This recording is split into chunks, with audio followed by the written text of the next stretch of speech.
श्री सिद्धनाथ नागरी सहकारी पतसंस्थेची 35वी वार्षिक सर्वसाधारण सभा स्वाती मंगल कार्यालय देवडी येथे ग्रामविकास व पंचायत राज मंत्री जयकुमार गोरे यांच्या प्रमुख उपस्थितीत उत्साहपूर्ण आणि पारदर्शक वातावरणात पार पडली। वार्षिक अहवाल व आर्थिक पत्रके सभासदांसमोर ठेवून ठेवींची वाढ, कर्ज वितरण, परतफेडीतील शिस्तबद्धता तसेच ठेवीदारांचा वाढता विश्वास यावर विशेष भर देण्यात आला। सभेमध्ये पतसंस्थेचा भावी विस्तार आराखड्यांवर चर्चा होऊन तंत्रज्ञानाचा अधिक व्यापक वापर, ग्रामीण भागातील शाखा विस्तार, लघु उद्योग व शेतकऱ्यांसाठी कर्ज सुविधा या महत्त्वाच्या बाबींबाबत सविस्तर चर्चा केली। संचालक मंडळाने सदस्यांचा विश्वास व सहकार्याबद्दल कृतज्ञता व्यक्त केली, तर सभासदांनीही पतसंस्थेच्या प्रगतीसाठी सातत्याने सहकार्य करण्याचा संकल्प व्यक्त केला। या प्रसंगी सोनिया जयकुमार गोरे, संस्थेचे चेअरमन अरुण गोरे, व्हाईस चेअरमन मामुशेठ विरकर, अर्जुन काळे, सरव्यवस्थापक रणजित पोळ, संजय गांधी यांच्यासह सर्व संचालक, सभासद तसेच कर्मचारी सहकारी उपस्थित होते। 16% द्यायच्या आहे तर ती पण आहे आपली क्षमता आहे, आपण काही सामाजिक उपक्रम पण आपण हातामध्ये घेतो। एक लक्षात घ्या, संस्थेची इमारत आपण ज्या ठिकाणी बांधतोय ती इमारत फक्त आपण बांधली, जागा घेतली, बांधली। ज्या दिवशी सिद्धनाथ पतसंस्थेने जागा ती घेतली त्या दिवशी जागेचा दर 1.5 तिथं होईल। आता जागा त्याच्या 1.5 होईल, आणि जेव्हा इमारत बांधून तयार होईल तेव्हा त्या इमारतीच्या खर्चाच्या दुप्पट किंमत त्या इमारतीची होईल। त्यामुळे स्थावर मालमत्ता संस्थेची आता मजबूतीने तयार होते। त्यामुळे ही संस्था उत्तर प्रगती करत असताना एका मजबूतीने एका दिशेने ही चाललेली संस्था अशीच आणखीन पुढे जावी अशा पद्धतीच्या या निमित्ताने मी अपेक्षा व्यक्त करतो। आपल्या सगळ्यांना, खास करून सभासद बांधव आपण आहात, आपल्या सगळ्यांना मनापासून धन्यवाद देतो की तुम्ही सगळ्यांनी मिळून संचालक मंडळावर विश्वास टाकला, आम्ही दिलेल्या शब्दावर विश्वास टाकला, आणि त्याच पद्धतीनं संस्थेचं संचालक मंडळ खूप काळजीपूर्वक संस्था वाढवण्याचं काम या ठिकाणी करतं। म्हणूनच या ठिकाणी मी आपल्याला सांगेन आणि आपल्या सगळ्यांच्या वतीनं पुन्हा मी आपल्या सगळ्यांना शब्द देईन, या संस्थेमध्ये कुठलाही गैरव्यवहार, कुठलंही चुकीचं कृत्य, आपल्या सगळ्यांना माहिती आहे संस्था हे काचेचं भांडं असतं। ज्या दिवशी संचालक मंडळ ही संस्था सभासदांची आहे आणि सभासदांचे विश्वस्त आम्ही आहोत, या भावनेतून जोपर्यंत संचालक मंडळ काम करत आहे तोपर्यंत संस्था सर्वोत्तम चालत असते। ज्या दिवशी या संस्थेचे आम्ही मालक आहोत, या पद्धतीची वर्तन ज्या दिवशी या संचालक मंडळात येईल त्या दिवशी या संस्थेच्या ऱ्हासाला सुरुवात होते, आणि सुदैवाने जी परिस्थिती निर्माण झाली होती ती परिस्थिती बदलण्यामध्ये आपलं संचालक मंडळ यशस्वी झालं। सभासदांचा पुन्हा विश्वास मिळवण्यामध्ये संचालक मंडळ यशस्वी झालं।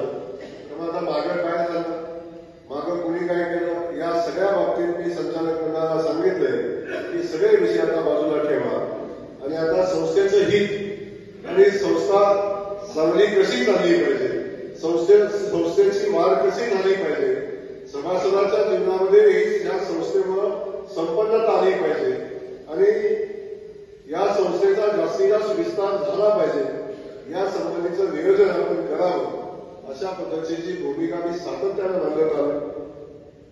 आपण सगळ्यांनी बघितलं संस्था कशी पूर्वीपासून मजबूत असणारी संस्था, काही चुकीच्या गोष्टी संस्थेमध्ये घडल्या, आजही त्या तशाच आहे, परंतु काही गोष्टी आपण ठीक आहे संस्थेची बदनामी होणे हा विषय असला तरी सुद्धा काही व्यवस्था आजही तशाच आहे। ठीक आहे, कालांतराने त्या सगळ्या दुरुस्त आपण करू, होतील, सामंजस्याने करायचा प्रयत्न करू, सामंजस्याने नाही झाल्या तर दुरुस्त करायची चांगली व्यवस्था आपल्याकडे, त्या व्यवस्थेने आपण दुरुस्त करू। पण ह्या सगळ्या गोष्टी आपण बाजूला ठेवून आपल्याला माझं सगळ्यांना हेच सांगणं आहे की आता संस्था सुमार्गानं आणि चांगल्या मार्गाने वेगानं प्रगती करते, आणि ही प्रगती करत असताना जवळजवळ 330 कोटीची ठेवी आज झालेल्या आहे, आणि आपण उद्दिष्ट ठेवलेलं आहे की 5 वर्षाच्या आपल्या कालखंडामध्ये 500 कोटी रुपयांच्या ठेवी या संस्थेच्या झाल्या पाहिजे, आणि या संस्थेचा विस्तारही त्याच पद्धतीने झाला पाहिजे, ही भूमिका आपण ठेवलेली आहे। तेव्हा आता जबाबदारी तर खूप मोठी आहे। 88 कोटीच्या ठेवी जर 14 महिन्यात झाले असते, 15 महिन्यात झाले असते, तर उर्वरित जे राहिलेल्या महिन्यात जवळ 45 महिने आहेत. 45 महिन्यामध्ये आता 250 कोटीच्या ठेवी काय खूप मोठं उद्दिष्ट मानू शकत नाही. त्यामुळे 250 कोटी रुपयाच्या ठेवी वाढवण्याची जबाबदारी आपल्यावर आहे. त्यामुळं या निमित्तानं आपल्याला माझं सांगणं हेच आहे की आता ठेवी वाढल्या पाहिजे, कर्जदार चांगला मिळाला पाहिजे. खास करून सगळ्यात महत्वाचा विषय हा आहे की कर्जदार चांगला मिळाला पाहिजे. ठेवी ठेवणाऱ्या लोकांची संख्या प्रचंड आहे. अनेकदा ठेवी घेताना विचार करायला लागतो की आता आपल्याकडे तेवढे चांगले कर्जदार नाही आणि चांगले कर्जदार शोधण्याची जबाबदारी सभासद म्हणून आपली आहे. तर त्याही पेक्षा संस्थेच्या कर्मचारी बांधवांची जबाबदारी आहे की चांगले कर्जदार शोधणे. हे जग आता स्पर्धेचं झालेलं आहे. अनेक बँका खूप चांगल्या चांगल्या सुविधा देत आहेत. आता बँका घरी कर्ज पाहिजे का म्हणून विचारायला येतात आणि आता बँका सांगतात की तुम्ही काहीच करू नका, ऑनलाईन फक्त तुमची माहिती भरा, आम्ही तुम्हाला बँकेमध्ये कर्ज देऊ. अशा पद्धतीच्या सुविधा आता बँकेतनं देत आहेत आणि ही परिस्थिती आपण बघतोय. अनेकदा मेसेज येतात, अनेकदा क्रेडिट कार्ड तुम्ही घ्या म्हणून बँका आपल्या मागे लागतात. हे सगळं ज्याचा कारभार चांगला आहे ते सर्च करून बँका त्यांच्या पाठी लागत असतात. तेव्हा माझी आपल्याला संचालक मंडळाला विनंती आहे, खूप चांगले कर्जदार आपल्याला मिळवावे लागतील. कधी कधी आपल्याला बँकांच्या सोबत पण स्पर्धा करायला लागेल. त्या स्पर्धेची तयारी बँकेला ठेवायला लागेल. कारण हे सगळं कर्ज असताना जर समोरची बँक ज्या व्याजदरानं पैसे देते त्या व्याजदरानं जर आपण दिलं नाही तर ती बँक आपल्याकडे काय येईल याचाही विचार आपण केला पाहिजे. आणि त्याच्यासाठी एखादी नवीन योजना आपल्याला तयार करायला लागेल की त्या योजनेमध्ये आपल्याला जो चांगला कर्जदार आहे, जो नियमित हप्ता भरतो, जो नियमित कर्ज भरतो आणि आपल्या बँकेशी सर्वोत्तम संबंध ठेवतो, अशांसाठी काय वेगळी योजना आपल्याला करता येते का याही बाबतीत आपल्याला विचार करायला लागेल. तोही विचार आपण संचालक मंडळाला करावा. अशा पद्धतीची सूचना या निमित्ताने मी संचालक मंडळाला करतो. यासोबत आता बघतो आपण संस्थेचं कामकाज जेव्हा आपल्या ताब्यात आली संस्था तेव्हा संस्थेचा एमपीए किती टक्के होता? म्हणजे एमपीए किती टक्के होता? 18% एमपीए 18% गेला होता. आणि हे बँकेसमोरचं एक आव्हान होतं. जेव्हा संस्थेची पहिली बैठक झाली आणि जेव्हा मी बँकेमध्ये गेलो तेव्हा सगळ्यात पहिल्यांदा बँकेचा एमपीए किती आहे याची जेव्हा माहिती घेतली तेव्हा तो 18% होता.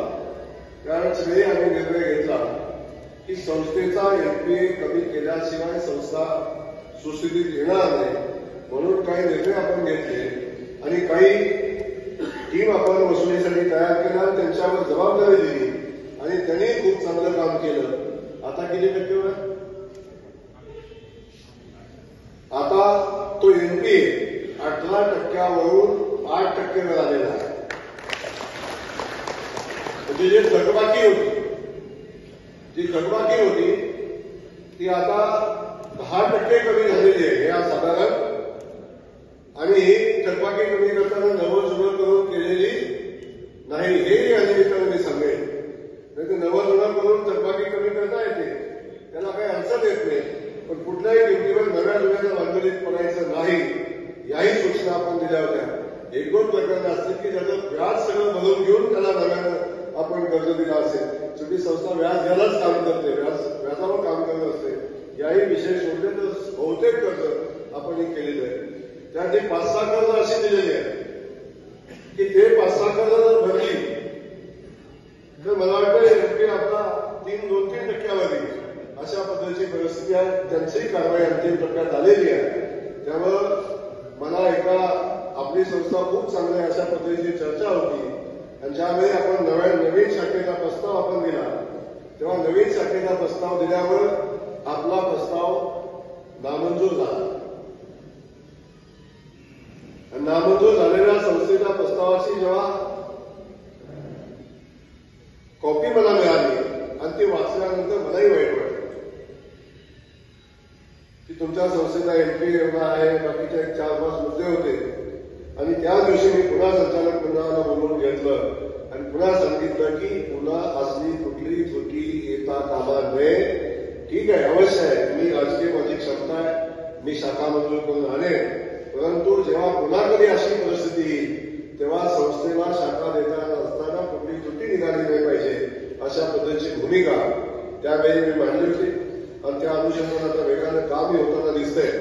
लवकरच आता माझं म्हणणं आहे, ज्या संस्थेच्या ज्या वसुलीचा विषय आहे त्यातला काय प्रक्रिया अंतिम टप्प्यामध्ये आहे, त्यामुळे येणाऱ्या 6-8 महिन्यामध्ये हा एनपीए 3-4% यायला कुठलीही अडचण राहणार नाही असं माझं मत या निमित्तानं आहे. त्यामुळे तेही काम आपण हातामध्ये घेतलंय. ठेवीदाराला विश्वास दिला, ठेवीदारांच्या ठेवीचं संरक्षण करण्याची जबाबदारी आपली आहे. त्यामुळे चांगले ठेवीदार आणि त्यासोबत चांगले कर्जदार हे जेव्हा आपलं गणित बसेल तेव्हा मला वाटतं कुठल्याही पद्धतीची अडचण येण्याचं काम येणार नाही. आपण बघतो आणखीन एक कर्जाची सुविधा आपण बँकेतनं दिली होती.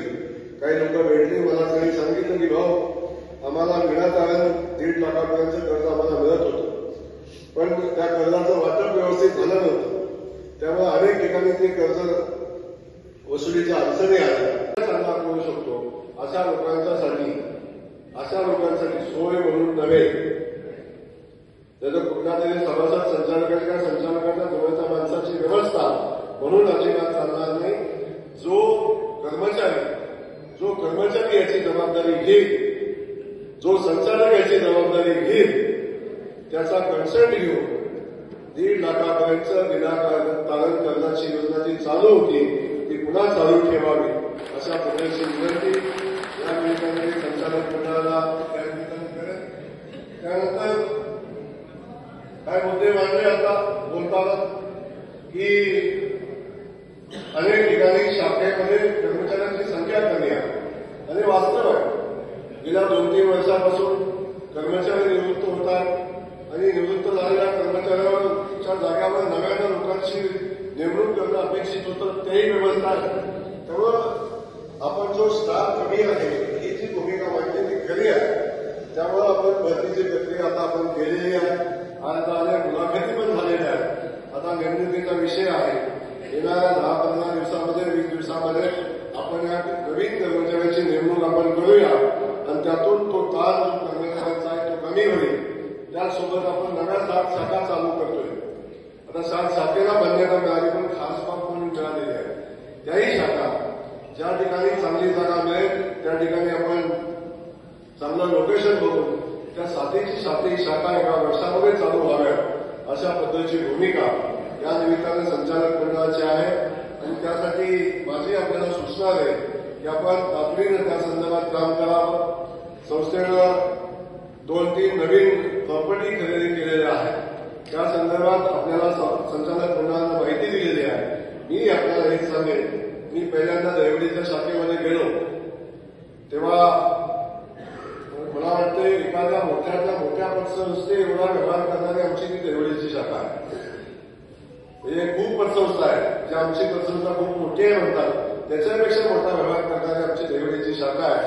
पण गेल्यानंतर ती जागेची व्यवस्था बघितली तर प्रचंड अडचणीची, बसायला उठायला जागा नव्हती, कर्मचाऱ्यांची अडचण होती. तेव्हा त्याच वेळी बसल्या आम्ही निर्णय घेतला होता की पाठीमागची बाजूची जागा संस्थेला मिळावी अशा पद्धतीची भूमिका घेतली होती. बाजूची जागा काही मिळाली नाही, परंतु संस्थेच्या मागं जी जागा होती आता ती मिळालेली आहे. आणि त्यामुळं आता संस्थेची सुसज्ज इमारत, ज्या इमारतीमध्ये संस्थेची स्थापना झाली ती आता इमारत नवं आता घेईल आणि एक सुंदर अशी शाखा, प्रशस्त अशी शाखा त्या ठिकाणी होईल. त्यामुळे त्याही जागेची खरेदी झाली. त्यानंतर वडूजमध्ये आपण बघितलं अगदी प्राईम लोकेशनला पोलीस स्टेशनच्या समोर असणारी जी जागा आहे ती जागा संस्थेनं खरेदी केलेली आहे. त्यासोबत एक फ्लॅट पण वरती खरेदी केला आहे. मला वाटतं ही सुंदर जागा आहे. त्या ठिकाणी त्याचं संस्थेचं स्थलांतर करण्याची प्रक्रिया आता चालू होईल. खूप चांगली संस्था वडूज सारख्या ठिकाणी स्वतःच्या जागेमध्ये त्या ठिकाणी ती संस्था उभी राहून प्रशस्त अशी जागा त्या ठिकाणी आहे. ती चांगली खरेदी या निमित्तानं संस्थेची झाली. आणि सगळ्यात महत्वाचं एवढी मोठी संस्था आपली आहे पण संस्थेला स्वतःची मुख्यालयाची इमारत नव्हती. आजही ती भाड्याच्या ती जागा थोडी कमी पडते आणि संस्थेचं नावलौकिक आहे, संस्थेचं नाव आहे. आणि अशा परिस्थितीमध्ये त्या संस्थेची मजबूत अशी चांगली इमारत व्हावी, त्यासाठी गेल्या 1.5 वर्षापासून आपण जागेची शोध करत होतो. जागा मिळत नव्हती. मिळाल्या काही अडचणी यायच्या, कधी खंड कमी असायचा, कधी अनंत अडचणी होत्या. पण एवढी कायमस्वरूपाची इमारत बांधतो तेव्हा त्याला प्रशस्त असा फ्रंट असला पाहिजे, प्रशस्त अशी इमारत असली पाहिजे. पुन्हा 25, 30, 40 वर्ष नवीन इमारतीची गरज लागली नाही पाहिजे.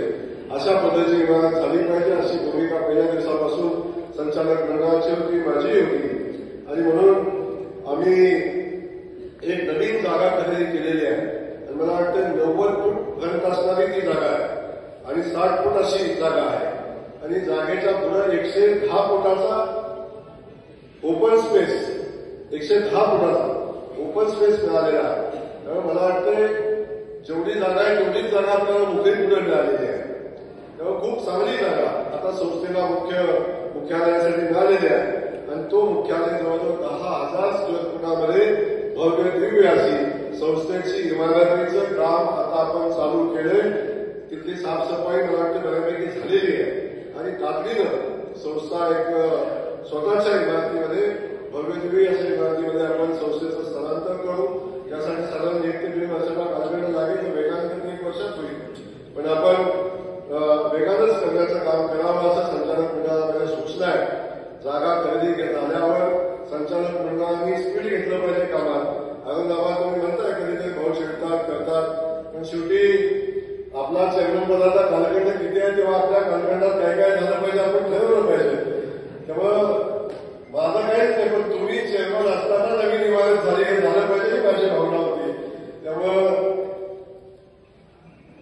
आपण तातडीनं त्याचं काम पुढे घेऊन जावं अशी माझी या निमित्तानं सूचना विनंती आहे. त्याचसोबत आत्ताच आपण म्हणलं की वसवटची शाखा ती आपली शाखा स्वतःच्या इमारतीत आहे. दर्शनीपासून नाही मोठी संस्था आहे, काम चालतं. तर मी आता तेही सांगितलंय की आता नगरपालिकेसमोर नवीन काही गाळे बांधलेले आहेत आणि त्यामध्ये आपली संस्था स्थलांतरित करण्यासंदर्भात आपण प्रस्ताव तसा नगरपालिकेला द्यावा. त्या ठिकाणी चांगली जागा आहे आणि ती चांगली जागा आपण संस्थेला घेऊ. प्राईम लोकेशनची आहे, त्यामुळे ती जागा चांगली जागा आपण संस्थेसाठी घेऊ अशा पद्धतीची सूचना केलेली आहे. त्यात संस्थेचं कुठेही नुकसान होणार. अगदी संस्थेचा आहे या काळात जरी विकला आणि तो डिपॉझिट केला, त्यातनं डिपॉझिट मिळणारे पैसे जरी भरायला दिले तरी सुद्धा पैसे शिल्लक राहतील. पण आता आहे त्याच्यापेक्षा 5 पट जागा संस्थेला मिळेल अशा पद्धतीची जागा त्या ठिकाणी संस्थेला मिळेल. त्यामुळे त्यांनी त्याचाही विचार त्या निमित्तानं संचालक मंडळाला करावा अशी या निमित्तानं माझी सूचना देईल. त्याचसोबत आमचे कर्मचारी बांधव आहेत, खूप चांगलं काम करताय. आपल्या सगळ्यांच्या कष्टानं आपण जी मेहनत करताय म्हणूनच आज ही संस्था पुन्हा एकदा नव्यानं उभारली घेते. संस्थेमध्ये अडचणी निर्माण झाल्यानंतर संस्था अडचणीत येते का काय अशी परिस्थिती निर्माण झाल्यावर आपण खऱ्या अर्थानं या संस्थेला पुन्हा बळकटी देण्याचं काम आपण या निमित्तानं केलं. आणि जो आदर्श मार्गदर्शक काकांनी घालून दिलेला होता संस्थेला कायमचा, जो शिस्त, जो नियम, जी दहशत संस्थेच्या संचालक मंडळाची किंवा संस्थेची होती ती मार्गदर्शक काकांनी कायम सातत्याने ठेवलेली होती. आणि ती मध्ये विस्कळीत झालेली घडी पुन्हा नव्यानं आपण बसवली आणि त्यासाठी आपण सगळ्यांनी मेहनत केली. मला वाटतंय अगदी थकबाकी वसूल करण्यापासून असेल, संस्थेमध्ये ठेवी पुन्हा नव्या आणण्याचा विषय असेल, संस्थेची विश्वासार्हता मिळवण्याचा विषय असेल, याच्याही मध्ये तुम्ही आपण सगळ्याच कर्मचाऱ्यांनी आणि सगळ्या शाखा अधिकाऱ्यांनी खूप चांगलं काम केलेलं आहे. आणि हे चांगलं काम करत असताना आपल्या सगळ्यांच्या भावना होत्या की भाऊ गेल्या अनेक दिवसापासून आमचा पगार वाढला, आमचा पगार वाढवा. मी सांगितलं तुम्हाला आता बोनस दिला आहे, आता काही संचालक मंडळाला बोनस लागत नाही. तेव्हा आता संस्थेला जे काय असेल हे सगळे पैशांना संस्थेला मिळतील. संस्थेनं 2 बोनस आज जाहीर केलेले आहेत, 2 पगार. माझं म्हणणं आहे पगार वाढवायच्या वेळेला आपण निर्णय घेऊ, पण आणखी एक बोनस पगार आपण आपल्या कर्मचारी मंडळाला द्यावा अशा पद्धतीची सूचना या निमित्तानं मी आपल्या सगळ्या कर्मचारी बांधवांना करतो. पगार वाढवायचा विषय मात्र पगार वाढवला बोनस कमी होईल ते पुन्हा बघू आपण कधी करायचं, पण चालू वर्षीचा जो विषय आहे यावर्षी एका वर्षात अधिकचा एक पगार बोनस म्हणून आपण आपल्या कर्मचारी बांधवांना द्यावा अशा पद्धतीची सूचना या निमित्तानं मी आपल्या सगळ्या संचालक मंडळाला करतो. तर बाकी 2% 3% वाढणार त्या दिवशी आपला जो स्थायी पगारवाढ आहे ती आपण स्थायी पगारवाढ करू. त्याच्यामध्ये कुठली अडचण येणार नाही.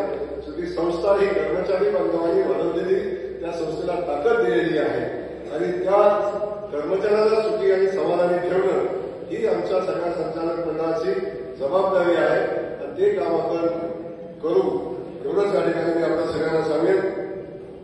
त्याचसोबत आता आपली जबाबदारी पण आहे, बरोबर ना.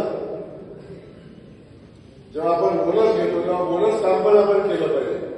तेव्हा आपली जबाबदारी आहे की आपण सगळ्यांनी संस्थेच्या ठेवी अधिकच्या कशा होती, चांगले ठेवीदार कसे होती, संस्था बदनाम कशी होणार नाही, संस्थेच्या चांगल्या कामाची लोकांच्याकडे माहिती पोहोचवण्याची जबाबदारी आपल्या सगळ्यांना घ्यावी लागेल आणि ती जबाबदारी आपण सगळ्यांनी घ्यावी अशा पद्धतीची सूचना या निमित्तानं माझ्या सगळ्याच अधिकारी कर्मचारी बांधवांना या निमित्तानं मी करतो. मला खात्री आहे की ते भूमिका घेऊन खूप चांगलं काम करतील आणि संस्थेला नावारूपाला आणतील.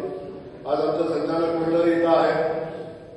याही संचालक मंडळानं खूप चांगलं काम गेल्या 1.5 वर्षाच्या कालखंडामध्ये केलेलं आहे. अगदी आमचा पत्ता असेल, कायम संस्थेत जातो, बारक्या गोष्टी मला फोन करतो. हे अगदी अर्जुन दादा सातत्याने बँकेमध्ये बसतात. बाकी सगळ्याच होते. एखादं नाव घेऊन दुसऱ्याचं ठेवायचं असेल नाही विषय असेल किंवा आपण दुसऱ्याचं बसून बाबूसेठ सगळे व्हायचं. संजय गांधी तर आपण आता हंटर घेऊन बसवणारा माणूस दिला आहे. अनेकांना म्हणलं तर गांधीला का बसवलाय, तर गांधी म्हटलं की बाकीची अडचणी नाही. आता संजय गांधींच्यावर बसलेला आहे आणि सगळ्यांच्यावर लक्ष ठेवण्याची जबाबदारी आता माझ्यावर येईल. कारण मी सभासदांना शब्द दिलेला आहे आणि मी शब्द दिलाय की संस्थेला धक्का लागू देणार नाही. सभासदांना मी शब्द दिला, जरी संचालक मंडळ तुम्ही असला तरी मी शब्द सभासदांना दिलेला आहे आणि सभासदांना विश्वास देऊन आपल्या सगळ्यांना संचालक मंडळ म्हणून लोकांनी आपल्याला निवडून दिलेला आहे. तेव्हा माझ्या वतीनं मॅडमला जबाबदारी दिलेली आहे. बाकी काही बोलायचं नाही, हस्तक्षेप करायचं नाही, पण लक्ष ठेवायचं काय चाललंय एवढी जबाबदारी दिलेली आहे. ती जबाबदारी त्या चांगल्या पद्धतीने करत असतात. आपण सगळे संचालक मंडळ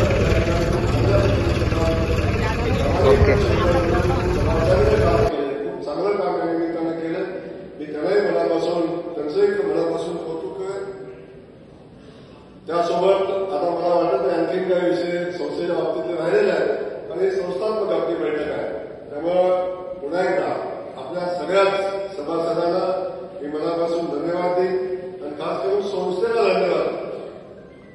आपली 15% बोलण्याची क्षमता आहे, 16% द्यायची आहे तर ती पण आहे आपली क्षमता आहे. आपण काही सामाजिक उपक्रम पण आपण हातामध्ये घेतो. एक लक्षात घ्या, संस्थेची इमारत आपण ज्या ठिकाणी बांधतोय ती इमारत फक्त आपण बांधली, जागा घेतली, बांधली.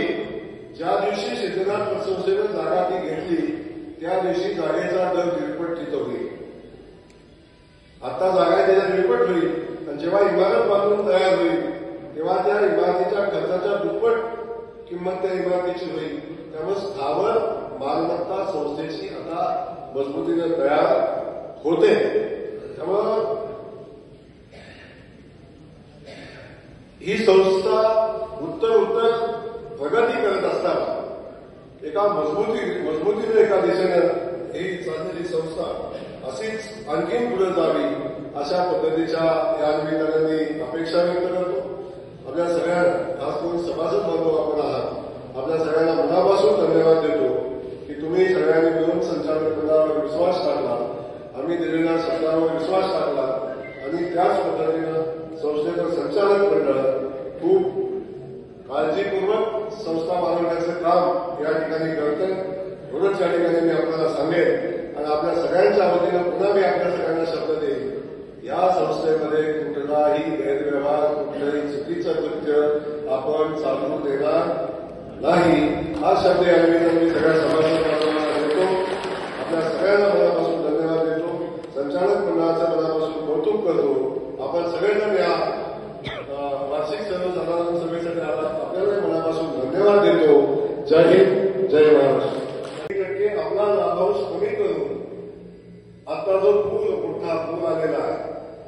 पुरामध्ये जी हानी प्रचंड मोठी झालेली आहे त्या पूरग्रस्तांच्या मदतीसाठी आपल्या लाभांशातला 1% देण्याचा निर्णय घेतलेला आहे आणि ती रक्कम जवळजवळ 21 लाख रुपये होता असं 23 लाख रुपयाची ती रक्कम होते आणि एवढा मोठी मदत आपल्या संस्थेकडून पूरग्रस्तांसाठी देण्याचा निर्णय आपण सगळ्या सभासदांनी घेतलेला आहे. म्हणून आपल्या सगळ्या सभासदांचं मी मनापासून अभिनंदन करतो, आपल्याला धन्यवाद देतो आणि एका सामाजिक कार्यामध्ये आपण सहभागी झालात त्याचं पुण्य आपल्या सगळ्या सभासदांच्या पदरी पडेल अशा पद्धतीची भावना या निमित्ताने व्यक्त करतो. पुन्हा एकदा धन्यवाद देतो, थांबतो. जय हिंद, जय भारत. धन्यवाद.